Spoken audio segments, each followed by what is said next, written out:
Part 1 માં વાત કરીએ એમ કદમગીરી થી જવાનું હતું હવે બગદાણા। રસ્તામાં દુકાને ઘડીક પોરો ખાવા ઉભા રહી ગયા ને લઈ લીધી સોડા। રસ્તામાં કાળિયા ઠાકર નું મંદિર આવે એટલે ટાઈમ છે તે હાલો નાય દર્શન કરતા આવી ગયા મંદિરે અને દર્શન કરીને આવી ગયા ઝૂલતા પુલે। અહીંયા આવવાનું એક કારણ તો આ પુલ જોવાનું જ હતું। આના વાહડાએ પાછા હડી ગયા છે, એકાદું તૂટ્યું હોય તો જાય હેઠા। જોજે ઓ ભુવન પડી નો જતો, ધ્યાન રાખજે।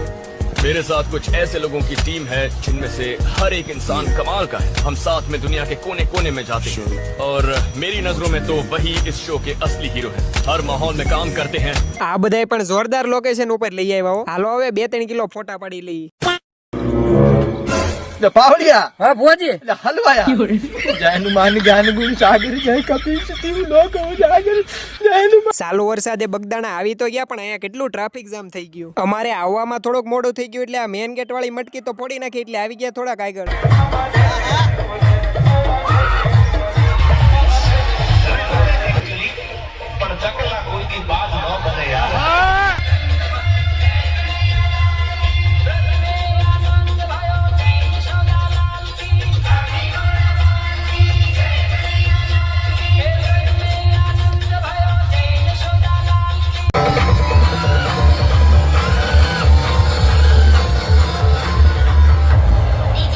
અહીંયા આપણને આપણા ભાઈબંધ મળી ગયા એટલે ભાઈબંધને મળીને બહુ ભૂખ લાગી હતી એટલે આવી ગયા બાપા સીતારામમાં મંચુરિયમ ખાવા। વરસાદમાં અમે તો પલ્લી ગયા પણ હારો હારે આ કડકડતી નોટો નહીં પલ્લાળી એટલે એને ઘડી ખુગાવા મૂકી દીધી ને મંચુરિયમ આવી ગયું એટલે હાલો હવે બાકાજીકી બોલાવી દઈ। નીકળી ગયા ઘર તરફ ને આજનો વ્લોગ એટલે સુધી તે વ્લોગ કેવો લાગ્યો કોમેન્ટ કરીને જણાવી દેજો।